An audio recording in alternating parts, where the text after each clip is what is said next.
예나 지금이나 왕의 권위는 최고로 큽니다. 왕이 비록 연약한 여자라 할지라도 그에게 주어지는 권세가 있기 때문에 왕의 명령을 함부로 거부할 수 없습니다.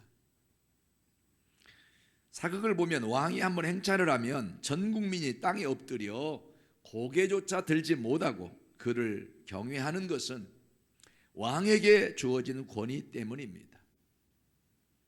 그 앞에서 잘못 행동했다가는 목숨이 걸려있기 때문입니다.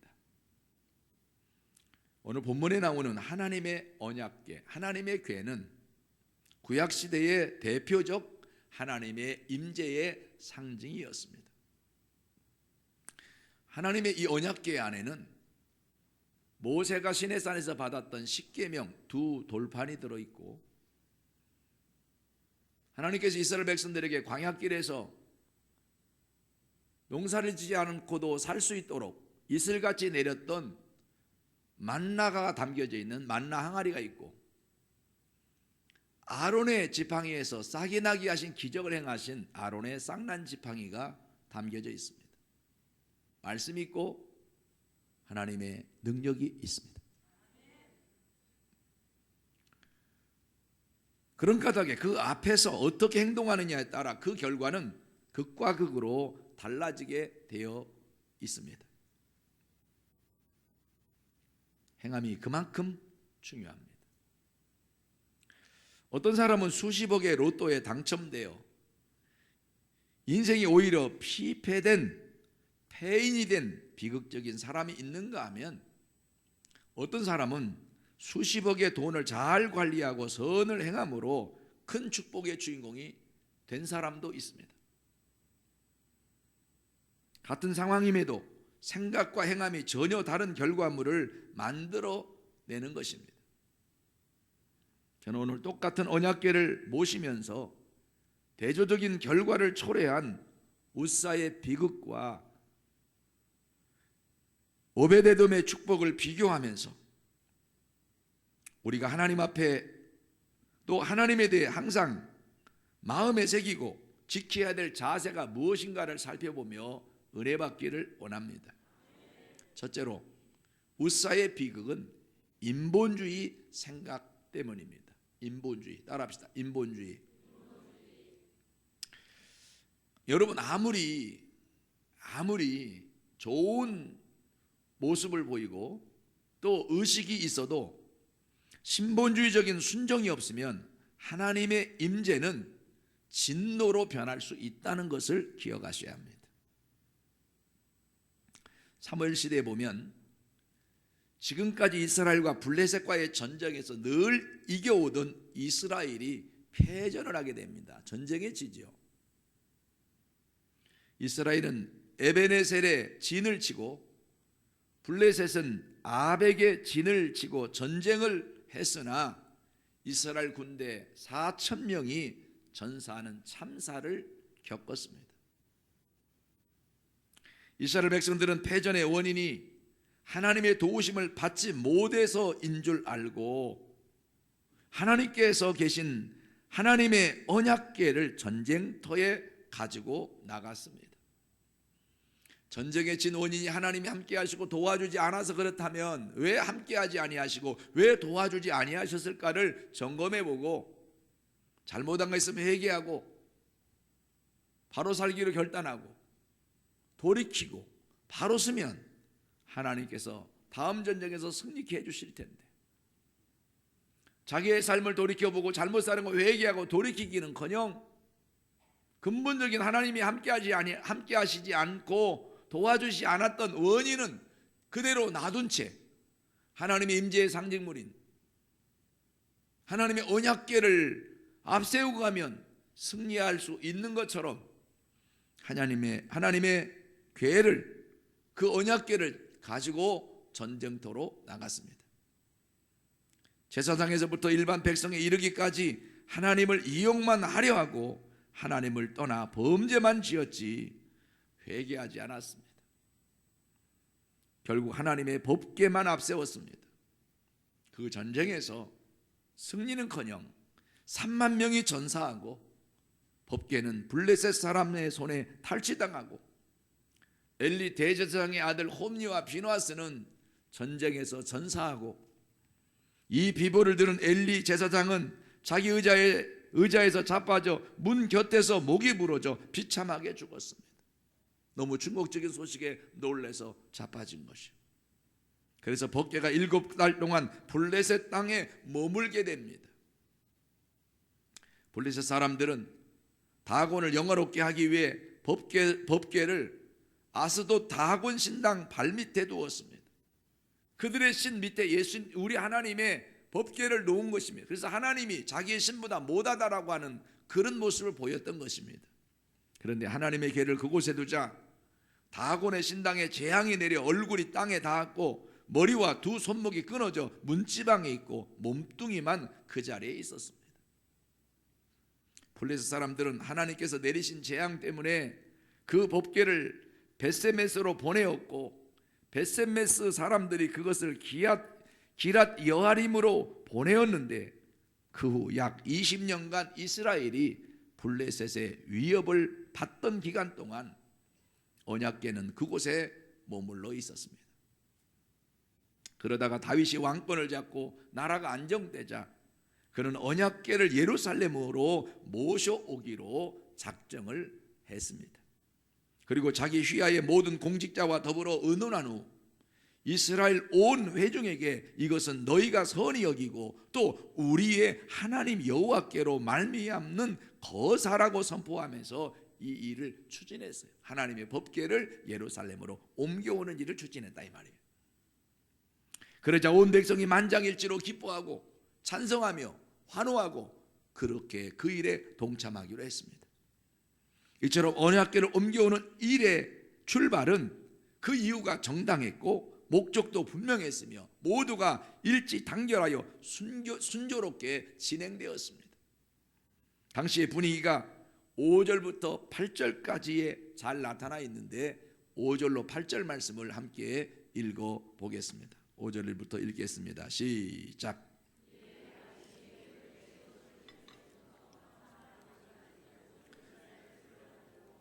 기랏 여아림에서부터 하나님의 궤를 메어 오고자 할새 다윗이 온 이스라엘을 거느리고 바알라 곧 유다에 속한 기랏 여아림에 올라가서 여호와 하나님의 궤를 메어 오려 하니 이는 여호와께서 그 두 그룹 사이에 계심으로 그러한 이름으로 일컬음을 받았더라. 하나님의 궤를 새 수레에 싣고 아비나답의 집에서 나오는데 우사와 아히오는 수레를 몰며 다윗과 이스라엘 온 무리는 하나님 앞에서 힘을 다하여 뛰놀며 노래하며 수금과 비파와 소고와 재금과 나팔로 연주하니라고 했습니다. 다윗은 언약궤를 옮기기로 한 날 시을 시내에서부터 하맛 어기까지 그 당시 다윗의 통치권 안에 있는 이스라엘 영토의 남쪽 끝에서부터 북쪽 끝까지에 있는 온 이스라엘을 다 동원해서 그 법궤를 모셔오는데 기뻐하고 즐거워하고 감사하고 그들이 모든 악기를 동원하면서 이 일을 여러분 모두의 마음을 다해서 맞이하고 환호하고 그렇게 인정하는 모습을 보이게 됐습니다. 그리고 그는 언약궤 운반을 위해 새 수레를 특별히 주문 제작해 준비해 두었습니다. 그 수레 앞에는 특별 오케스트라가 앞장서서 연주를 했고 그 뒤를 다윗왕과 수많은 백성들이 찬송하고 춤을 추며 기뻐하면서 행렬을 지어 따라갔습니다. 법궤를 따라간 거죠. 얼마나 그 광경이 웅장하고 얼마나 아름답고 얼마나 좋은 축제 환경이었겠습니까? 그러다 보니 사람의 눈에 비치는 그 언약궤 운반은 최고의 정성과 승화된 감격이 함께 어우러진 장중한 행사였습니다. 그런데 그렇게 축제 분위기 속에서 모두가 기뻐하며 그 여호와의 궤를 예루살렘으로 옮겨오는 과정에 뜻밖의 비극이 벌어졌습니다. 9절로 11절 말씀을 함께 읽어보겠습니다. 같이 읽겠습니다. 읽습니다. 기돈의 타작마당에 이르러서는 소들이 뛰므로 웃사가 손을 펴서 궤를 붙들었더니 웃사가 손으로 펴서 궤를 붙듦으로 말미암아 여호와께서 진노하사 치심에 그가 거기 하나님 앞에서 죽으니라. 여호와께서 웃사의 몸을 찢으셨으므로 다윗이 노하여 그곳을 베레스 웃사라 부르니 그 이름이 오늘까지 이르니라고 했습니다. 이 법궤 행렬이 기돈의 타작마당이란 곳에 이르렀을 때 언약궤를 실은 수레를 끌고 가던 소들이 갑자기 뛰면서 난리를 치기 시작했어요. 법궤가 실려있는 수레를 끌고 있던 그 소들이 갑자기 발작하고 막 난리를 치니까 어떻게 됩니까? 그 수레에 실려있는 법궤가 흔들려서 떨어지려고 하는 환경이 됐습니다.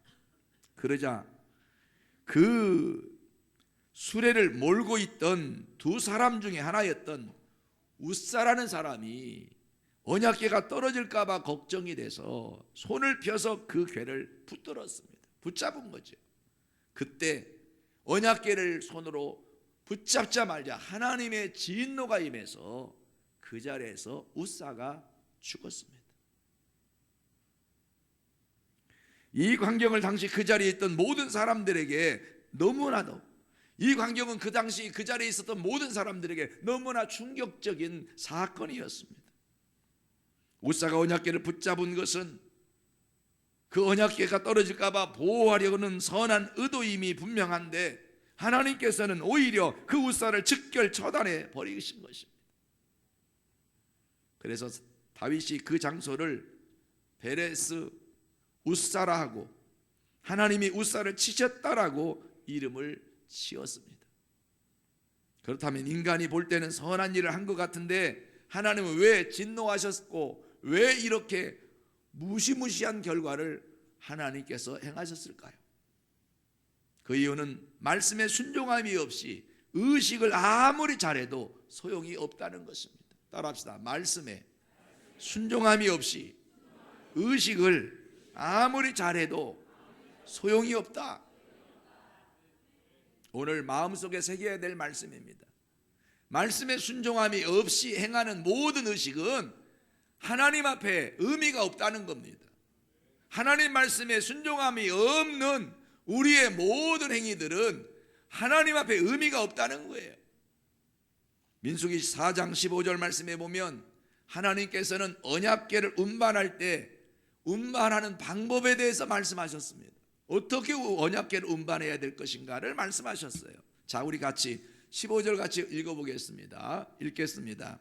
진영을 떠날 때에 아론과 그 아들들이 성소와 성소의 모든 기구 덮는 일을 마치거든 고아 자손들이 와서 맬 것이니라.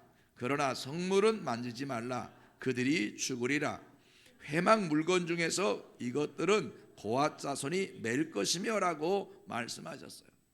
언약궤를 운반할 때는 반드시 막대기에 깨어 레위 지파의 고아 사람들이 어깨에 메어서 운반하도록 하나님이 정하셨음에도 불구하고 하나님이 그렇게 하라고 말씀하셨음에도 불구하고 다윗은 그것을 수레에 실어서 운반을 했던 것입니다.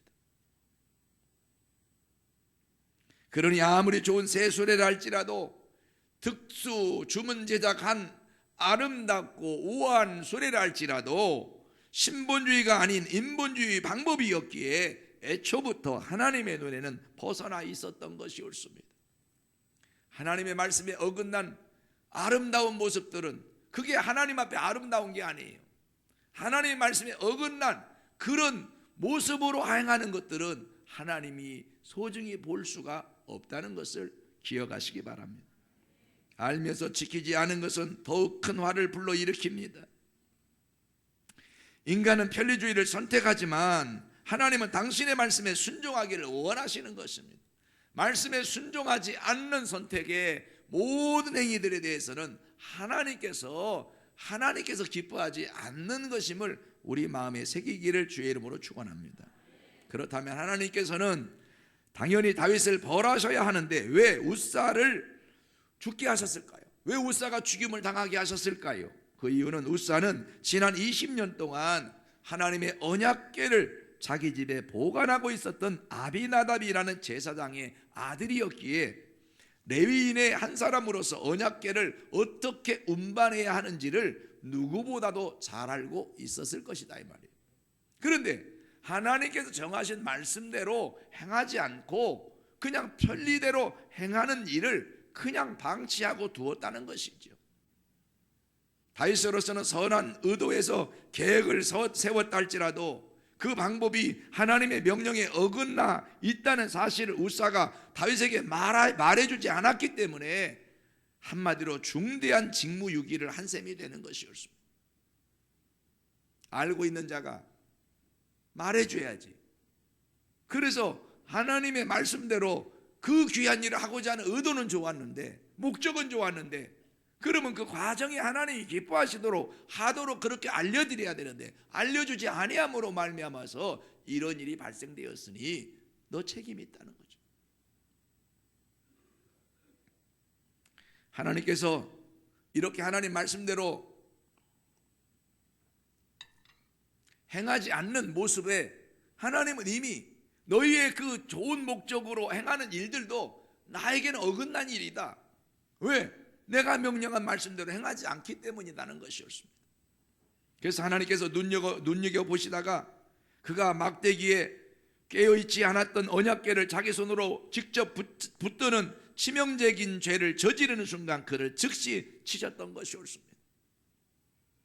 아무리 여러분 하나님을 위한 일이라 할지라도 하나님이 원하는 말씀하신 방법이 아닌 방법으로 위하려고 하는 것은 그것은 인본주의로 하나님을 섬기는 것이기 때문에 하나님께서 기뻐하지 않는다는 것입니다.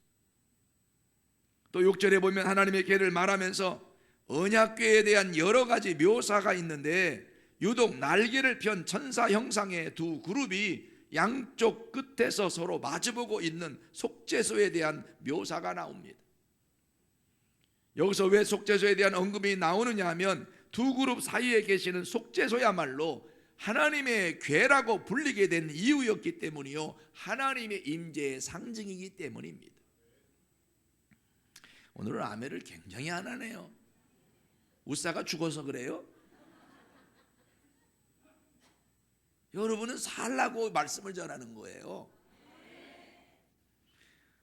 이제 아멘을 하네. 이제 오늘날 우리들도 이런 모습을 돌아보아야 합니다. 본질을 잊어버리고 형식만 중요하게 치르고 있는 현대인들의 모습은 우사와 같은 실수를 하게 될 수 있기 때문인 것입니다. 그래서 여러분, 화려하고 멋있는 것도 중요하지만 그거보다 더 중요한 근본적인 것은 뭐냐? 하나님이 원하셔야 된다. 하나님이 뜻하셔야 된다. 하나님이 말씀하셔야 된다는 거예요. 하나님의 말씀대로 무엇을 해야지. 사람 보기에 100번 좋아도 하나님이 안 좋으시면 안 좋은 거예요. 좋은 기준을 사람의 눈에 두지 마시고 하나님의 눈에 두시기 바랍니다. 좋은 기준을 내 감정에 두지 말고 하나님의 말씀의 기준에 두시기를 주의 이름으로 축원합니다. 나는 좋은데 하나님이 안 좋으시면 그거 안 좋은 거예요. 하나님이 좋아하는 기준으로 우리가 신앙생활도 하고 봉사도 하고 충성도 해야지.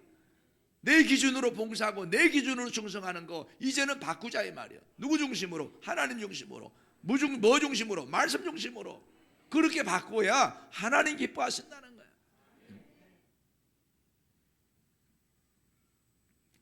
요즘 서서히 본질을 중시하는 풍속이 생기고 있습니다. 그래서 결혼식 풍속도 달라지고 있습니다.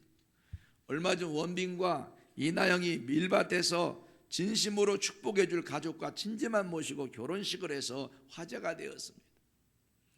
몇 년 전 가수 이효리가 제주도 자기 집에서 가장 가까운 사람들만 모셔놓고 결혼식을 했을 때도 그랬습니다. 형식보다 본질을 더 중요시하게 된 경우입니다. 두 사람이 사랑하면서 살아가는 것이 중요하지 형식은 오히려 사람들을 번거롭게 하기 때문입니다. 마찬가지로 예배도 가장 중요한 것은 하나님의 임재입니다. 예배를 통해서 여러분의 마음속에 예수님이 들어오셔야 하는 것이고 그것이 본질인 것입니다. 예배 시간은 처음부터 끝까지 우리의 마음과 몸 전체가 100% 온전히 하나님 한 분께만 드려지고 그분과만 교통하는 시간이 되어야 한다는 사실은 두말할 필요도 없는 것이 옳습니다. 그 예배는 내 만족을 위해서 드리는 게 아닙니다. 하나님을 위해서 드려지는 게 예배가 되어야 되는 거예요. 받으시는 그분이 기뻐하시는 예배를 드려야지, 예배 드리는 나만 좋은 예배를 드리려고 하는 자세는 하나님 앞에 이미 어긋난 예배를 드리고 있는 거예요. 그 예배의 초점은 누구에게 맞춰야 돼요? 하나님께 맞춰야 되는 거예요. 하나님께. 그 예배를 하나님께 초점을 맞추면 예배를 늦게 오면 안 되는 거죠. 왜? 받으시는 그분에게 드려야 될 예배 시간을 지키는 자가 돼야 될 것이죠. 하지만 그런 자리에서 그런 예배 자리에서조차 설교 시간에 집중하지 않고 습관적으로 꾸벅꾸벅 졸고 있는 교인은 정말 강 큰 사람이 아니라 알 수 없죠. 어떻게 하나님께 예배 드리는데 정말 육체가 감당할 수 없을 만큼 힘들어서 어쩔 수 없이 조는 경우도 아니고, 어떻게 설교만 시작하면 그분은 계속 자는 시간이 정해져 있는 사람처럼 그때마다 졸고, 설교 끝나는 기도하면 용케 알고 아멘하고 눈 뜨고, 내려가서 식사할 때는 맛있게 잘 드시고, 드시는 건 좋은데 말씀도 잘 드셔야 될 거 아니냐고 말이에요. 아예 설교 시작하면 아예 그냥 잘라고 하냐, 습관이 됐어, 습관이. 이 말 듣고 눈을 딱 뜬 분이 있어요. 지금 내가 찬양을 올리고 있는 대상이 누구인지를 전혀 자각하지 않고 그저 내 목소리에만 신경을 쓰고 있다면 저 위에 계신 하나님께서 보고 뭐라고 하시겠습니까?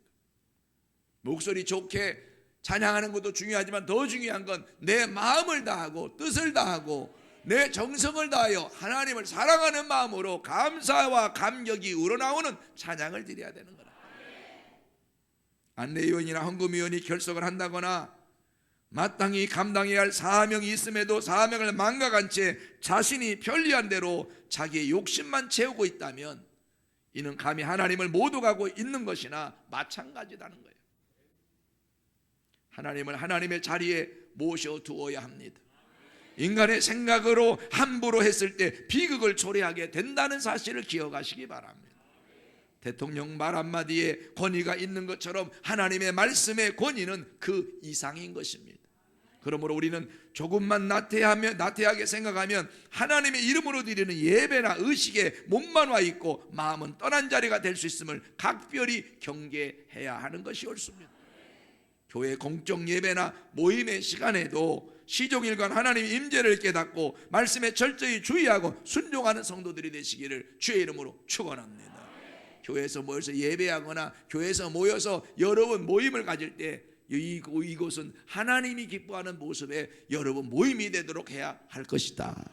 그래서 인본주의가 여러분 인본주의가 어떤 모임을 주도하거나 인본주의가 예배에 끼어들지 않도록 우리 자신을 항상 살피고 우리 자신을 하나님을 향하여 온전히 드리는 예배자가 될 수 있기를 주의 이름으로 축원합니다. 두 번째로 오벳에돔의 축복은 하나님을 경외하는 마음 때문에 받았다는 거예요. 하나님이 왜 오벳에돔을 축복했느냐? 하나님을 경외하는 신앙이 그 오벳에돔에게 있기 때문에 하나님이 그에게 복을 주셨다는 거예요. 12절로 14절 말씀을 한 목소리로 읽어보겠습니다. 같이 읽겠습니다. 그날에 다윗이 하나님을 두려워하여 이르되 내가 어떻게 하나님의 궤를 내 곳으로 오게 하리요 하고 다윗이 궤를 옮겨 자기가 있는 다윗성으로 메어 드리지 못하고 그 대신 가드 사람 오벳에돔의 집으로 메어가니라. 하나님의 궤가 오벳에돔의 집에서 그의 가족과 함께 석 달을 있으니라. 여호와께서 오벳에돔의 집과 그의 모든 소유에 복을 내리셨다라고 기록하고 있습니다. 우사의 사건 후에 다윗은 언약궤를 옮겨오는 것을 포기하고 이스라엘 영토 중 특별히 레위인 고핫 자손에게 할당되었던 가드림몬이란 동네에 오벳에돔의 집으로 언약궤를 옮겨 보관케 했습니다. 이전에는 알아가지고 수레에다가 싣고 가다가 큰 어려움을 당했는데 이제는 괴 사람의 들것에 들어서 여러분 나무에 깨어서 들것에 들어서 사람이 들어서 그곳으로 옮겼던 걸 볼 수가 있어요. 이제는 말씀대로 해야 된다는 걸 깨달은 거예요. 그런데 오베데돔의 집에 언약궤가 옮겨진 후 의외의 일이 벌어졌습니다. 이제 저 집이 여호와의 궤가 저 집에 있으니까 저 집 많이 힘들 거야. 무슨 일이 있을지도 몰라. 그런 생각을 했겠죠. 그런데 그 언약궤가 오베데돔의 집에 석 달 있었는데 그동안 여호와 하나님께서 그의 집과 그의 소유에 복을 내리셨다라고 오늘 말씀이 기록하고 있습니다. 누구는 그거 잘못했다가 누구는 그 법궤 잘못 만졌다가 죽었는데 누구는 그 법궤 잘 모셨다가 축복을 받았습니다.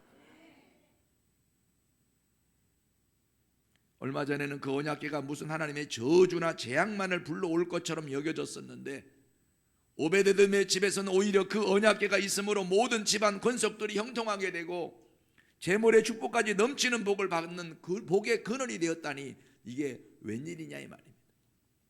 비록 본문에서 세세히 밝히지는 않았지만 우리는 사건의 전후를 비교함으로 그 이유를 충분히 짐작해 볼 수가 있습니다. 우사가 그 언약궤를 운반하면서 하나님의 진노를 입어 죽게 되었는데 만약 오베데돔도 우사의 잘못이 무엇인지를 모르고 억울한 죽임을 당했다라고 생각했다면 그 언약궤를 자기 집 안으로 들이려는 것을 꺼려했을 것이 분명합니다.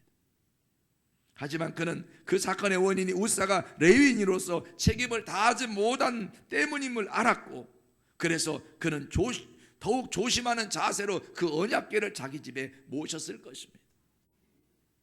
즉 언약궤가 오베데돔의 집에 있음으로 해서 그의 집이 복을 받게 되었다면 그는 그 궤를 통하여 하나님이 임재하심을 날마다 상고했을 것임이 틀림이 없습니다. 여러분의 가정에 이 하나님의 언약궤를 직접 모시게 되었다고 한번 가정해 보십시오. 십계명의 두 돌판과 만항아리 아론의 쌍난 지팡이가 들어있는 진짜 언약궤를 여러분의 가정에 모셔두었다고 생각하면 행동 하나하나가 달라질 것입니다. 부부싸움 안 할 것입니다. 해도 예의 있게 할 겁니다. 말도 부드러울 것입니다. 자녀 야단치는 것도 조심할 것입니다. 너 그러면 되냐? 야단치는 것도 야단치는 건지 교훈하는 건지 완전히 달라질 거예요. 평소에 드리지 않던 가정예배도 정숙하게 드릴 것이고 TV도 보는 게 달라질 것이고 성경도 읽을 것이고 깨달아질 것이고 아멘. 그 언약궤를 볼 때마다 하나님의 임재가 느껴져서 신앙생활이 달라질 것이고 그렇게 신앙생활이 달라지면 복이 쏟아질 수밖에 없을 것이다 이 말이에요. 저는 오벳에돔의 집에 바로 그런 일이 일어났을 것이라고 생각을 합니다. 그 하나님의 언약궤가 그 집에 딱 모셔지는 순간 그의 삶이 완전히 하나님 중심으로 바뀌어져 버렸어요. 말씀 중심으로 바뀌어져 버렸어요. 모든 중심이 하나님이 돼 버렸어요. 그러니까 하나님이 기뻐하시죠. 기뻐하니까 하나님이 좋은 일을 주시고 기쁜 일을 주시고 축복 역사를 이루어 주시게 되는 거죠. 교인들이 공적인 예배나 교회 모임의 자리에서는 어느 정도 조심을 하지만 사적인 처소에서는 아무도 보는 사람이 없으니까 자유롭게 말하고 자유롭게 행동합니다. 그러나 바로 그 사적인 그러한 장소에 하나님께서 바로 여기에도 계신다라고 항상 의식하고 산다면 하나님의 눈에 여러분들이 얼마나 아름답고 사랑스럽고 귀하게 보이시겠습니까? 그러니까 여러분에게 복을 안 주실 수가 없다는 것이죠. 하나님께서 여러분들의 집에 언약궤를 돌려가면서 갖다 놓을 수 없기에 우리들 한 사람 한 사람의 심령을 성령에 거하시는 전으로 만들어 놓으신 것입니다. 아멘입니까? 그 성령이 말하잖아요. 너희 몸은 하나님의 성령이 거하시는 전인 줄 알지 못하느냐? 그러므로 하나님의 성전을 더럽히면 하나님이 그 사람을 멸하시리라. 그래서 여러분 우리의 육체는 하나님의 성령이 거하시는 전이기 때문에 믿는 자의 몸은 하나님의 성령이 거하시는 전이기 때문에 우리의 이 몸 안에 여러분 담배 연기 집어넣고 술 집어넣고 악한 생각 집어넣고 미운 생각 집어넣고 원수 감정 집어넣고 이렇게 해서는 안 되는 것입니다. 아멘도 안 하고. 할렐루야. 그러므로 바로 우리의 심령이 성령께서 거주하시는 일시적인 임재가 아니라 날마다 순간마다 함께 하시는 성전임을 깨닫는다면, 그래서 그 하나님 때문에 내 삶이 새로워지고 변화되어진다면 저와 여러분도 오벳 에돔처럼 복받는 가정생활을 하게 될 것이라는 거예요. 사랑하는 성도 여러분, 하나님이 지금 여러분과 함께 그 자리에 계시다면 여러분이 그렇게 악한 말을 할 수는 없겠죠. 부부싸움 할 때 그렇게 할 수는 없겠죠. 하나님을 전혀 의식하지 않으니까 하고 싶은 대로 막 해버리는 거지. 하나님을 의식하면 내가 어떻게 그렇게 하겠어요?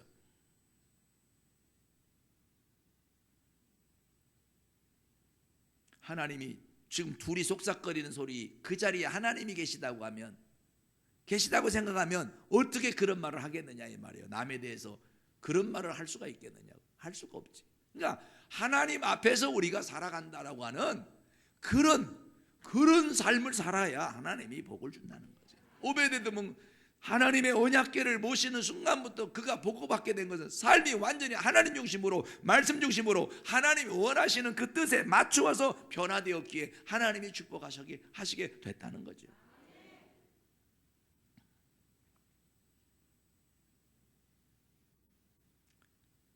사랑하는 성도 여러분, 옷사는 언약궤를 20년 동안이나 자기 집에 모시고 있었지만 정작 그것이 하나님께서 임재하시는 곳임을 전혀 깨닫지 못했기에 그 언약궤를 손으로 만지는 실수를 범했습니다. 하나님의 말씀은 어깨에 메고 가야 할 우리의 사명인데 그것을 망각하다가 그런 불상사가 생기게 된 것입니다. 그러나 오베데돔은 같은 레위인이었지만 언약궤의 소중함을 알고 하나님의 임재를 알았기에 비록 석 달 동안 모셨지만 그 가정은 하나님께서 기뻐하시는 삶의 모습으로 변화되었고 그곳에 하나님이 베푸신 은혜와 축복이 넘치는 천국과 같은 삶이 될 수 있었다는 것입니다. 사랑하는 성도 여러분, 하나님의 임재야말로 신앙생활의 최고의 클라이막스입니다. 그러므로 하나님의 임재를 느끼시기를 주의 이름으로 축원합니다. 이 순간 이 자리에서도 나는 항상 하나님 앞에 있다라는 인식을 하느냐 못하느냐에 따라 오베데돔의 축복을 받느냐 아니면 웃사처럼 비극의 주인공이 되느냐로 갈리게 되는 것입니다. 몰랐을 때 못한 것과 알면서 안 하는 것은 엄청난 차이가 있습니다. 이제는 인본주의는 버려야 되겠다. 웃사와 같은 인본주의로 말씀을 무시하고 그냥 내가 생각하는 대로 이렇게 내가 하면 되지, 내가 최선을 다했으니까 내가 하나님을 위하면 되는 거 아니야? 내 방식으로 하나님을 위하면 되는 거지 뭐 라고 하나님을 위한들, 그 인본주의를 하나님 기뻐하지 않는다 그랬잖아요. 말씀대로 하나님을 위해야지. 하나님 원하는 대로 하나님을 위하기를 하나님이 원하신다는 거예요. 인본주의는 하나님의 징계의 원인이 되고 신본주의는 하나님의 축복의 비결이 되기 때문에 오늘 말씀 듣는 이 시간 우리 모두는 인본주의를 다 내려놓고 신본주의 삶을 결단하고 여러분 신본주의 삶을 선택하고 신본주의로 살아가기를 기뻐하는 성도가 되시기를 주의 이름으로 축원합니다. 그러므로 우리 예정교회는 모든 예배와 모임과 봉사가 살아계신 하나님이 임재 앞에서 행하는 것처럼 말씀에 순종하고 여호와를 경외하는 믿음을 갖기를 주의 이름으로 축원합니다. 그래서 오베데돔의 축복이 넘쳐나는 주인공 되고 그 축복으로 많은 사람에게 선한 일을 하고 베푸는 삶을 살게 되시기를 주의 이름으로 축원합니다. 여러분, 오베데돔이 하나님의 말씀을 따라 움직이는 그런 삶을 사니까 하나님을 경외하는 자라고 인정해서 축복하신 거예요. 여러분, 창세기 22장에도 보면 아브라함이 하나님 말씀에 순종했을 때 뭐라고 말씀하십니까? 비로소 하나님 말씀하신 게 이제야 내가 나를 경외하는 줄 아노라. 하나님의 말씀에 순종하여 사는 것이 하나님을 경외하는 삶의 모습임을 성경은 기록하고 있습니다. 그러므로 여러분, 내가 하나님을 잘 섬기면 되지, 잘생기는 방법이 내 방법이 돼서는 안 되는 거예요. 아무리 웅장하고 아무리 특수 제작을 한 수레에 싣고 가더라도 아니라는 거예요. 하나님의 말씀대로 해야 된다는 거예요. 하나님의 말씀대로. 하나님 말씀에 순종하는 것이, 그것이 하나님을 경외하는 신앙이고 그것이 신본주의고, 그런 자가 하나님의 축복의 주인공이 된다는 거예요. 그래서 항상 하나님 앞에서 내가 있고 하나님 앞에서 내가 산다라고 하는 그런 중심이 되어지면 하나님이 반드시 우리의 삶에 놀라운 축복으로 채워줄 줄로 믿습니다. 기도하십시다.